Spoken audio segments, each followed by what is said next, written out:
Turning Points, History's Quiet Moments. Episode 1, The First Transatlantic Cable, 1858. August 16th, 1858. A quiet moment of triumph amidst the chaos of nature. A single electric signal whispers across the vast Atlantic Ocean, linking two continents for the first time in history.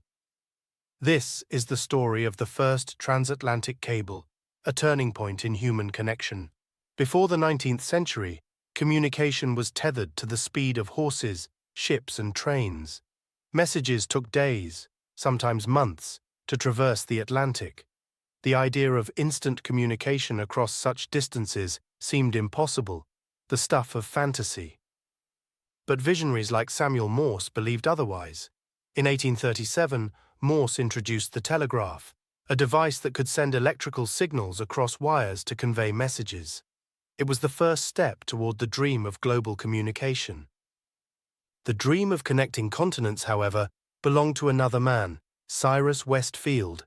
A New York paper merchant turned entrepreneur, Field was captivated by the potential of undersea telegraphy. He envisioned a cable stretching across the Atlantic, linking North America and Europe. The plan was ambitious, daring, and fraught with challenges. The Atlantic Ocean was over 3,000 kilometers wide and up to 4 kilometers deep. No one had attempted such a feat before. The challenges were monumental. First, there was the cable itself. It had to be strong enough to withstand the ocean's depths, yet light enough to be laid by ships. The answer came in the form of a 7-strand copper core, insulated with gutta-percha, a natural latex, and protected by iron sheathing.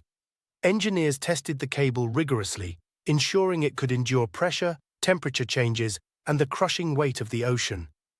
Then there was the matter of logistics. Laying the cable required a fleet of ships, including the HMS Agamemnon and the USS Niagara. These vessels carried thousands of miles of coiled cable, which would be carefully unspooled across the Atlantic. In August 1857, the first attempt to lay the transatlantic cable began. The ship set sail from Valentia Island, Ireland, and headed west toward Newfoundland. But the journey was far from smooth. Disaster struck. Midway through the journey, the cable snapped and disappeared into the depths. Months of work and thousands of dollars were lost. But Cyrus Field refused to give up.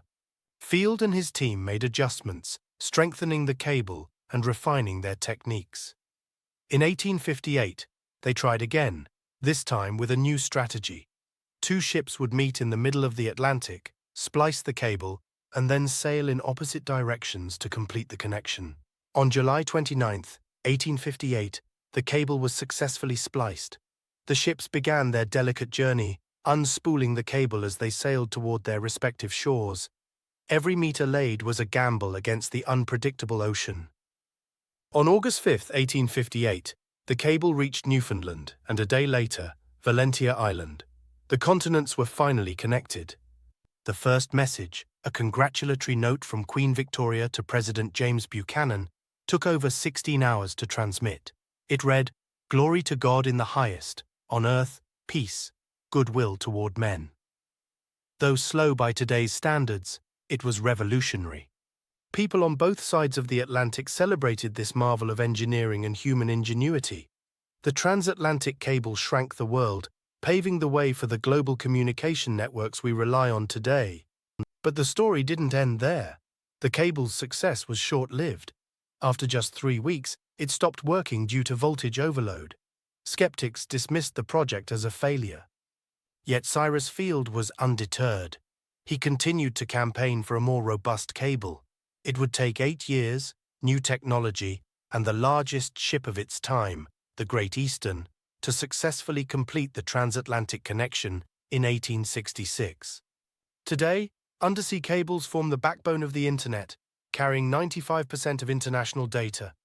But it all began with the first transatlantic cable, a quiet moment that turned the tide of history.